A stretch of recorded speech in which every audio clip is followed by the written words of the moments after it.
Gloire à Dieu, amen. Voilà, bonsoir à chacun d'entre vous. Que la grâce et la paix de Dieu vous soient pleinement communiquées. Je suis doublement heureux ce soir. Est-ce que vous êtes heureux ou heureuse ce soir? Je suis doublement heureux. Déjà parce que je suis heureux parce que nous sommes dans la maison du Seigneur. Et la Bible nous dit que là où 2 ou 3 sont assemblés en son nom, il est au milieu d'eux. Merci au Seigneur pour sa présence. Merci parce qu'il veut nous révéler les mystères de sa parole. Il veut illuminer les yeux de notre cœur afin que nous contemplions sa face, sa puissance, sa bonté, son amour. Mais je suis heureux aussi parce que ce soir, je vois des frères de l'ensemble de l'ERM. Je vois des frères de l'ERM Rive Droite avec leur conducteur spirituel. Je vois des frères et sœurs de l'ERM de Biorel.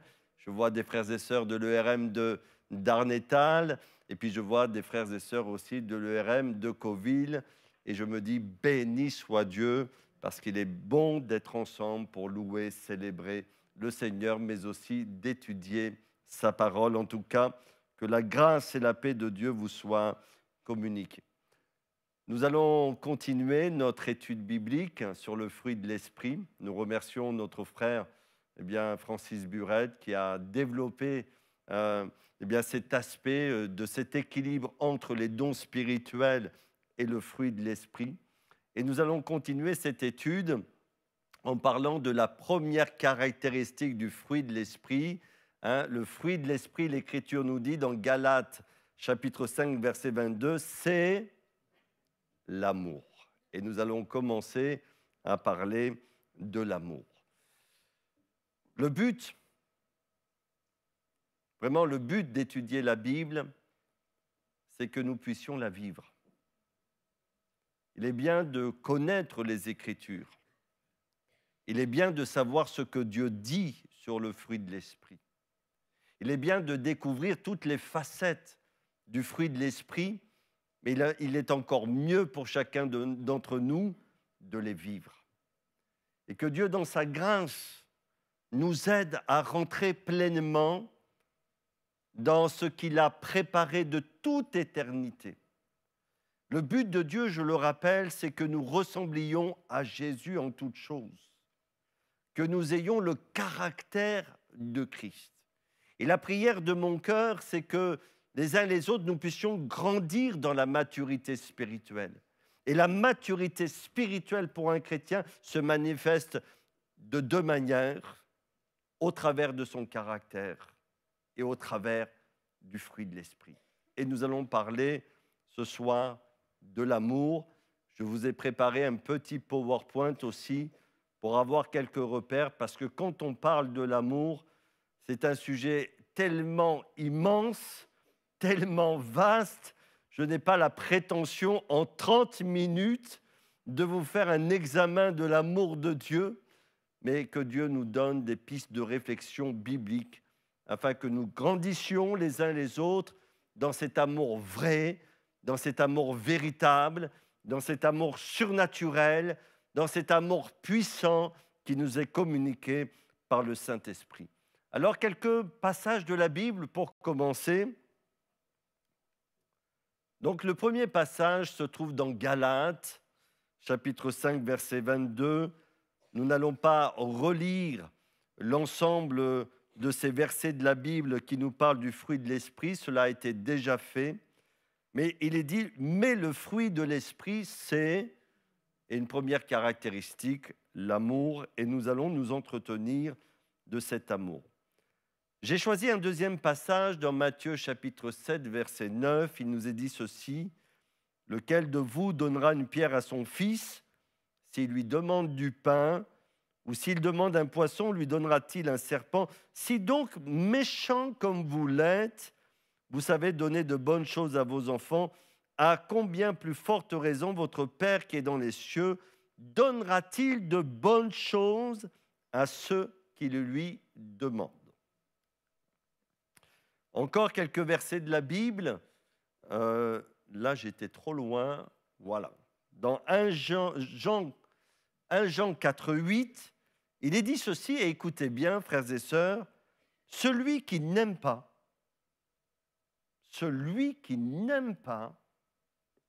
n'a pas connu Dieu. C'est fort quand même. Moi, ça m'interpelle. Celui qui n'aime pas n'a pas connu Dieu, car Dieu est amour. Non seulement Dieu aime, mais bien plus, il nous est dit que l'amour est la nature même de notre Dieu. Dans Romains chapitre 5, verset 5, « Or l'espérance ne trompe point, parce que l'amour de Dieu », et là on commence à voir une différence entre l'amour naturel et l'amour de Dieu. Et dans ce passage des Écritures, il y a la distinction qui est faite entre l'amour de l'être humain, l'amour naturel, et l'amour de Dieu. Et comment cet amour de Dieu se manifeste? Il est répandu dans nos cœurs par le Saint-Esprit qui nous a été donné. Dans Galates, il est dit ceci au chapitre 5, versets 6, 16. « Je dis donc, marchez selon l'Esprit et vous n'accomplirez pas les désirs de la chair. » On continue dans cette méditation et nous voyons que l'amour, alors j'étais un petit peu trop loin encore, voilà, l'amour occupe la première place dans le fruit de l'esprit. Et quand on scrute la Bible, quand on médite les passages des Écritures, et je vous en ai cité quelques-uns ce soir concernant l'amour, mais il y en aurait tellement. On pourrait parler d'1 Corinthiens 13, on pourrait parler de ce que l'Écriture nous dit dans les Évangiles concernant l'amour de notre Seigneur. Vous savez comme moi-même qu'il y a ce passage de référence pour les chrétiens, Jean 3,16, « Dieu a tant aimé le monde qu'il a donné son Fils unique afin que quiconque croit en lui ne périsse pas, mais qu'il ait la vie éternelle. » On voit l'importance de l'amour aux yeux de Dieu, au point que l'Écriture nous dit ceci, nous l'avons lu ensemble, « Celui qui n'aime pas n'a pas connu Dieu, car Dieu est amour. » Et si vous lisez 1 Corinthiens 13, il y a cette même pensée qui est évoquée, mais d'une autre manière, et je vais vous paraphraser cette pensée qui nous dit ceci, « Nous pourrions faire toutes les œuvres possibles dans ce monde. S'il n'y a pas d'amour dans notre cœur, cela nous sert à rien. » Et l'Écriture va même plus loin que cela. Il nous est dit que si, et vous pouvez le lire dans 1 Corinthiens 13, s'il n'y a pas d'amour dans notre vie, nous ne sommes rien. Non seulement tout ce que nous faisons ne nous sert à rien, mais nous ne sommes rien. Et nous voyons l'importance de l'amour aux yeux de Dieu. Pour certains commentateurs, puisque l'amour occupe la première place dans les caractéristiques du fruit de l'esprit, pour certains commentateurs, et je tenais à vous le dire ce soir, l'amour est synonyme de fruit pour certains commentateurs.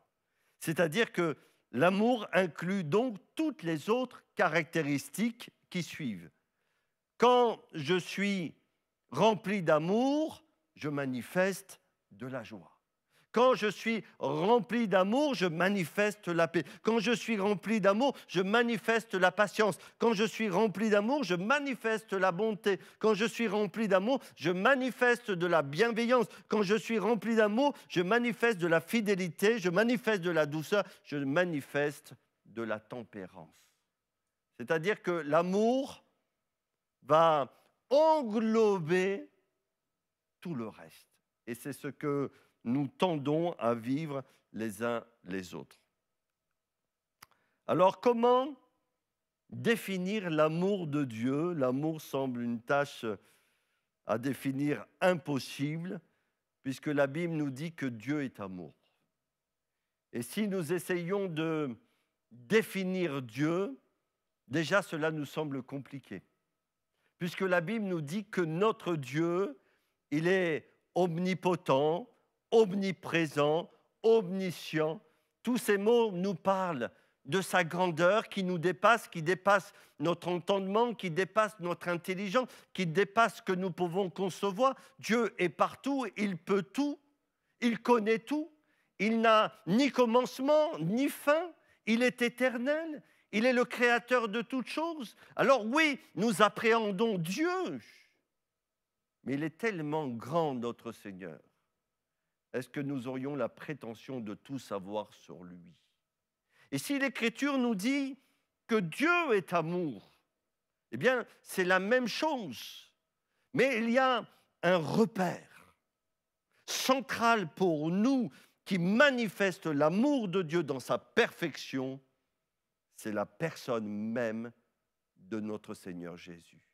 L'incarnation de Dieu, mais l'incarnation aussi de l'amour de notre Seigneur. Et au travers de la vie de Jésus, et je vous invite à relire les évangiles, notre Seigneur Jésus allait de ville en ville, de village en village, il prêchait la bonne nouvelle du royaume de Dieu. Et dans toutes ces villes, dans tous ces villages, il accomplissait les œuvres du Père, il faisait la volonté du Père, il accomplissait les miracles que le Père lui montrait d'accomplir, mais il manifestait aussi l'amour du Père. Et si nous voulons une définition précise de l'amour de Dieu, portons nos regards sur la personne du Fils qui vivait par la puissance du Saint-Esprit et qui en tout point a vécu pleinement ce qui est décrit dans le fruit de l'Esprit. Cela m'amène à une prière.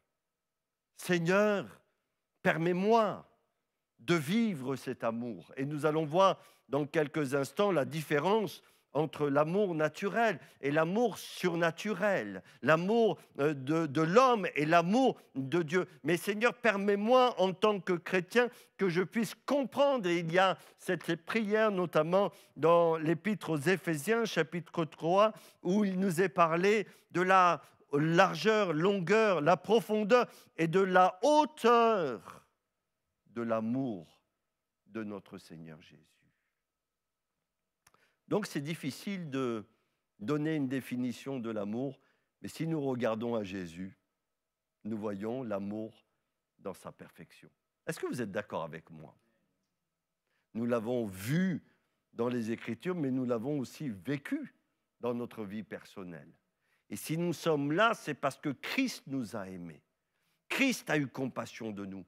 Christ a payé le prix pour nous. Christ s'est manifesté pour nous. Et tout cela est la conséquence même de son amour pour l'humanité. Il n'a pas regardé à lui-même. Il n'a pas regardé qu'il quittait son ciel de gloire pour venir sur la terre, mais il nous a tellement aimés qu'il a accepté de donner sa vie à la croix du Calvaire pour que je puisse connaître moi-même cet amour, l'amour de Dieu. Quand nous parlons de l'amour fruit de l'esprit, nous ne faisons pas référence à l'amour naturel, et je vous l'ai marqué, mais nous faisons référence à l'amour de Dieu produit par l'Esprit de Dieu en nous. Chaque être humain est capable de manifester de l'amour. Et vous avez peut-être vu dans les quelques versets que j'ai partagés avec vous, il y avait ce passage des Écritures qui nous parle du cœur de l'être humain. Et Jésus va dire ceci, méchant comme vous l'êtes, parce que le cœur de l'être humain, par nature, est corrompu. La Bible nous dit que le cœur de l'homme est tortueux par-dessus tout. Et nous savons que ce que l'être humain est capable de faire malheureusement. Et Jésus va dire ceci, méchant comme vous l'êtes, vous savez donner de bonnes choses à vos enfants. S'ils vous le demandent, du poisson, du pain, vous n'allez pas leur donner une pierre, un serpent, mais parce que dans votre cœur, vous avez de l'amour pour vos enfants, eh bien vous serez capable de leur donner de bonnes choses. Cela montre, à mon sens, et c'est moi qui le dis, c'est que naturellement, l'être humain a de l'amour. Dans ce passage des Écritures, il nous est montré d'une manière très limpide que quelqu'un de méchant peut aimer ses enfants. Cet amour est plus ou moins grand selon les personnes, mais il y a cet amour. Sauf que, et je vais venir petit à petit à cet amour de Dieu, sauf que l'expérience nous montre que cet amour naturel a ses limites. Et ces limites, eh bien, nous les découvrons très vite. Parce que quand nous voulons aimer comme Dieu nous demande d'aimer, et je ne sais pas si vous en avez déjà fait l'expérience, vous allez vite vous rendre compte que vous avez le désir peut-être d'aimer, comme Dieu désire que nous aimions, et nous allons le voir aussi dans quelques instants, mais vous allez découvrir aussi très très vite que ce n'est pas parce que vous désirez aimer que vous allez aimer comme Dieu souhaite que vous aimiez. Et vous allez vite vous rendre compte que vous avez vos propres limites et que ces limites nous rappellent tout simplement que l'amour de Dieu, répandu dans nos cœurs par le Saint-Esprit, cet amour divin, je ne peux pas le produire par moi-même. Je ne peux pas l'imiter. Je ne peux pas essayer de le créer. Toute la bonne volonté pour aimer ne peut pas m'amener à aimer comme Dieu voudrait que j'aime. J'ai besoin de l'action et de la puissance du Saint-Esprit dans ma vie. J'ai commencé à recevoir et à goûter cet amour de Dieu au moment où je donne ma vie au Seigneur. Et la nouvelle naissance, puisque vous savez que la conversion, la repentance, venir à Jésus pour être réconcilié avec le Père au travers de la repentance et de la foi. La Bible nous dit quand nous faisons cette démarche personnelle vis-à-vis de notre Seigneur, l'Écriture nous dit que notre cœur est purifié par le sang de Christ de tous ses péchés et Dieu déverse en nous une vie nouvelle. Être chrétien, ce n'est pas changer de religion, mais c'est de recevoir une vie nouvelle en Christ.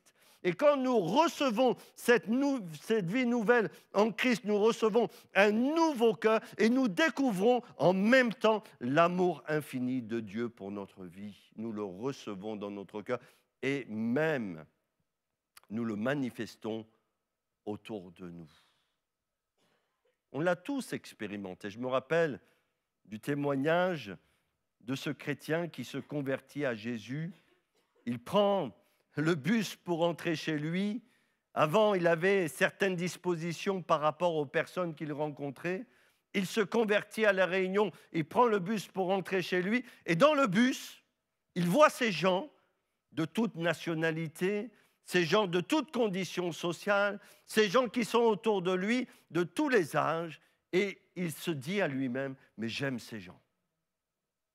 J'aime ces gens. Pourtant, juste avant, il ne les aimait pas tellement. Mais après sa conversion, il reçoit un amour vrai et véritable dans son cœur qui lui permet d'aimer leur prochain.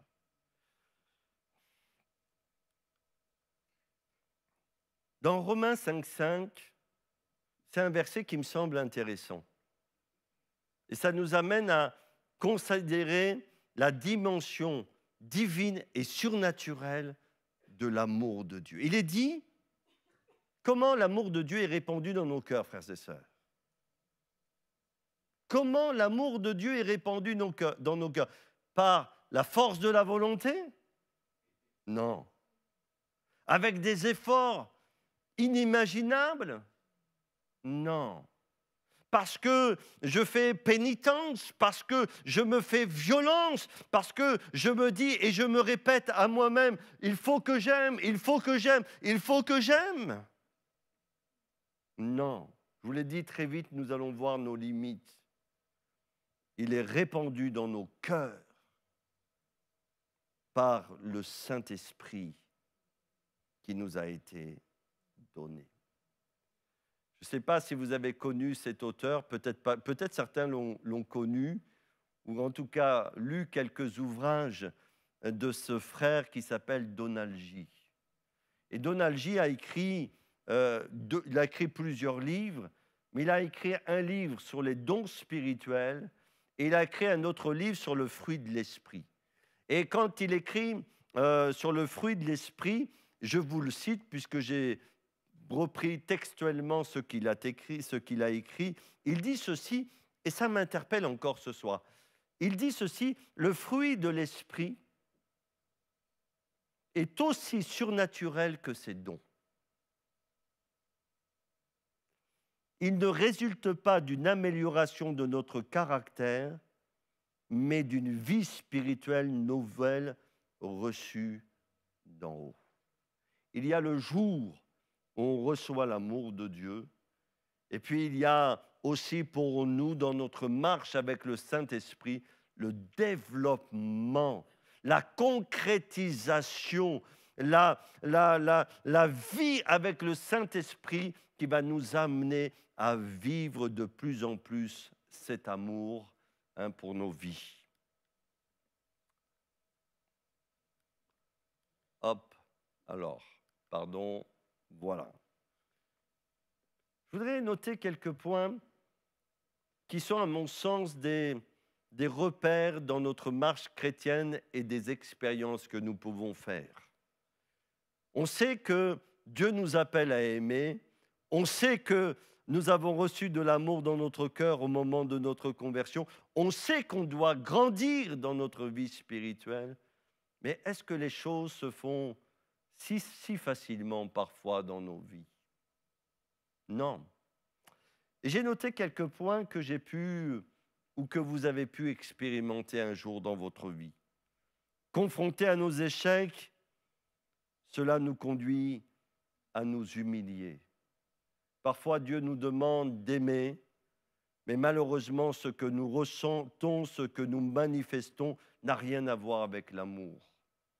Parfois, c'est plus du jugement, de la critique.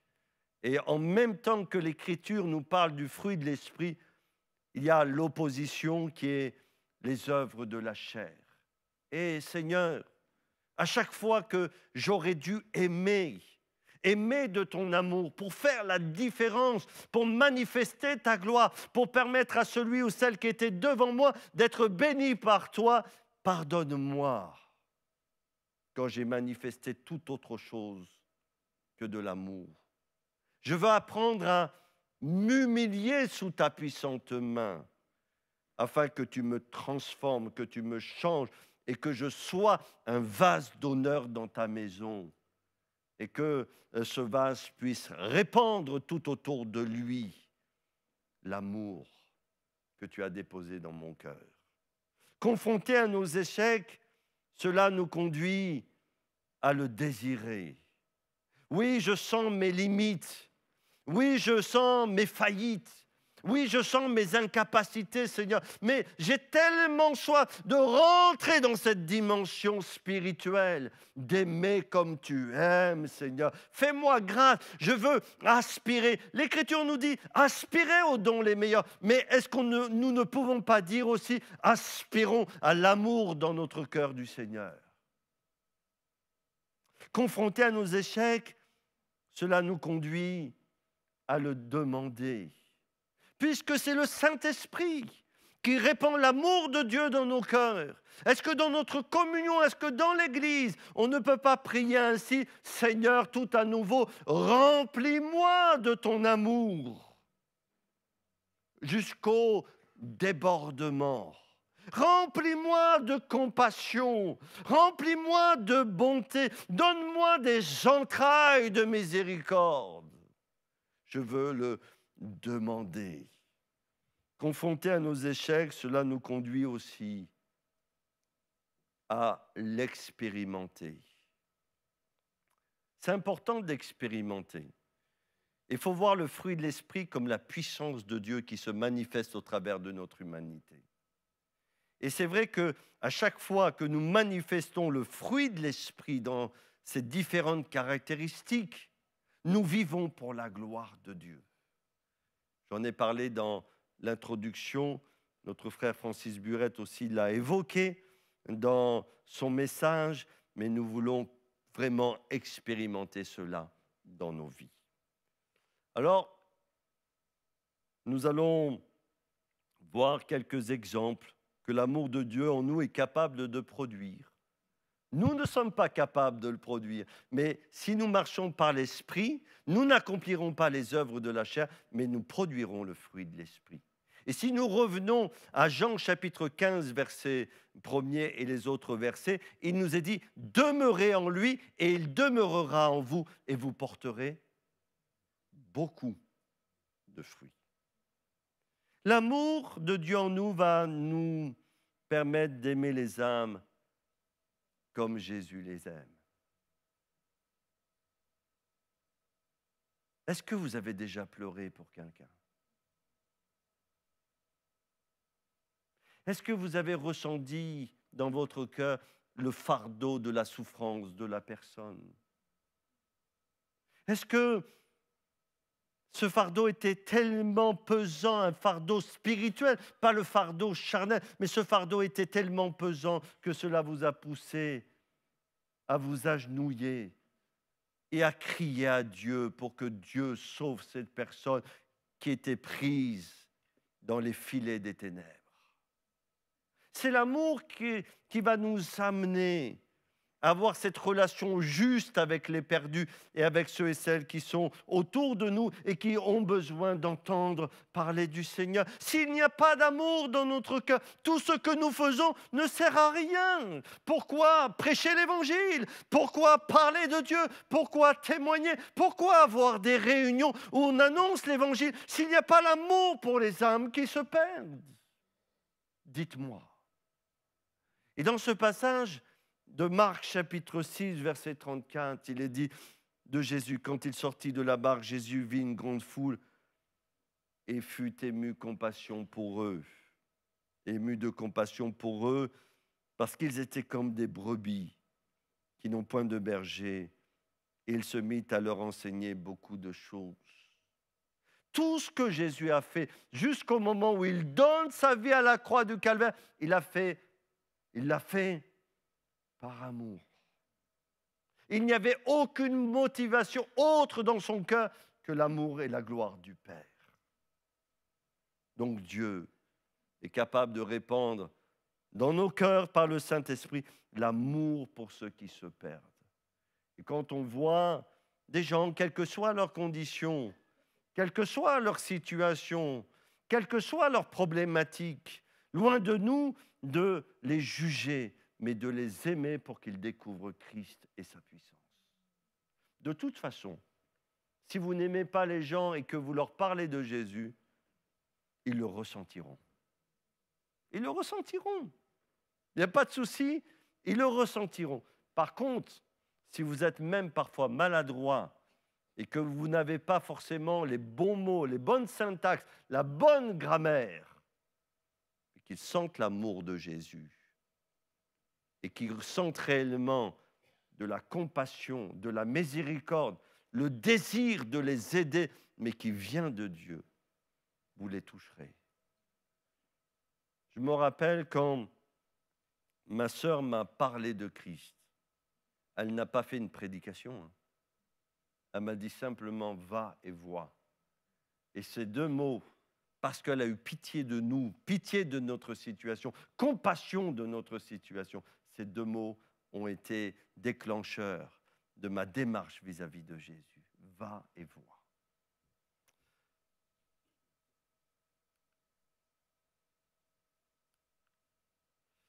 Aimez nos frères et sœurs comme Jésus les aime. Voilà ce que l'amour de Dieu peut produire en nous. Jésus va dire, je vous donne un commandement nouveau, aimez-vous les uns les autres. Oh là là. Là, ça nous remet en question. Hein. Comme je vous aimais. Non pas comme il nous aime.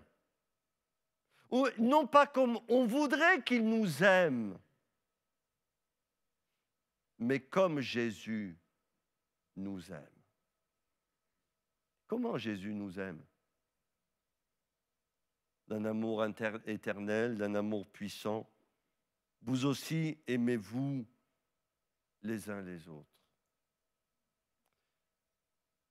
Si on va un petit peu plus loin, la Bible nous dit d'aimer nos ennemis comme Dieu le désire. Luc 6, 27, mais je vous dis à vous qui m'écoutez, aimez vos ennemis. Comment on peut aimer ses ennemis avec un amour naturel? Dites-moi. Dites-moi. Comment aimer les gens qui nous font du mal, qui nous veulent du mal? Est-ce que vous pouvez le faire? Est-ce que vous avez déjà essayé de le faire? Moi, j'ai déjà essayé d'aimer des gens qui ne sont pas aimables par moi-même. Je n'ai pas réussi déjà.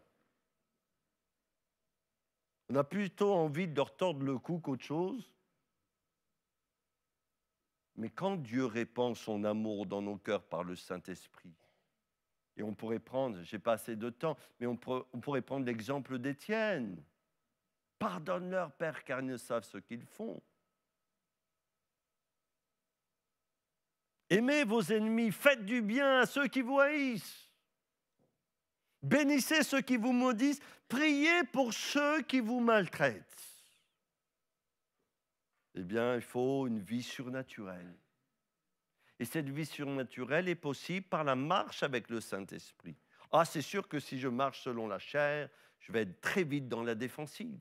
Si je marche par la chair, je vais vite être dans les accusations. Si je marche par la chair, je vais vite être dans la confrontation. Ça, c'est sûr. Mais si je marche par la puissance du Saint-Esprit, l'amour de Dieu est capable d'accomplir des miracles, frères et sœurs.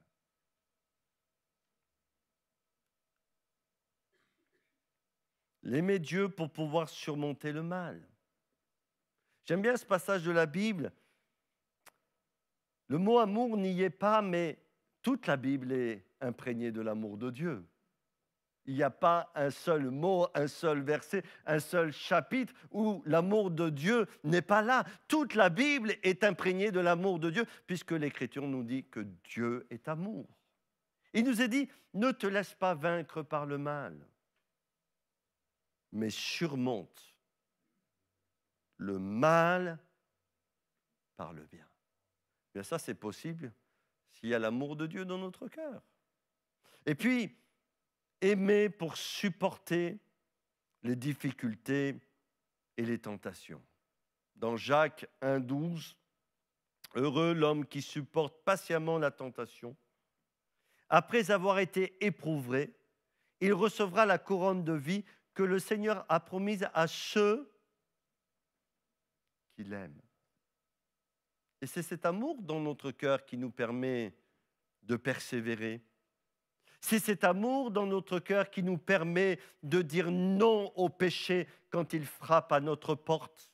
C'est cet amour dans notre cœur qui nous permet de faire les renoncements. Alors on parle de renoncement, mais quand c'est l'amour qui nous pousse à faire ces renoncements, est-ce que ce sont vraiment des renoncements? Non, nous le faisons par amour, même si aux yeux des autres, ce sont des sacrifices, des renoncements, mais c'est l'amour de Dieu qui nous dicte notre comportement, mais c'est l'amour de Dieu qui est capable de nous amener à faire toutes ces choses. Par nous-mêmes, on serait limité. Mais quand l'amour de Dieu agit dans notre vie, nous sommes capables de marcher et de triompher sur le mal. Ne te laisse pas vaincre par le mal, mais surmonte, mon frère, surmonte, ma sœur, le mal par le bien. Et quand le chrétien prononce non,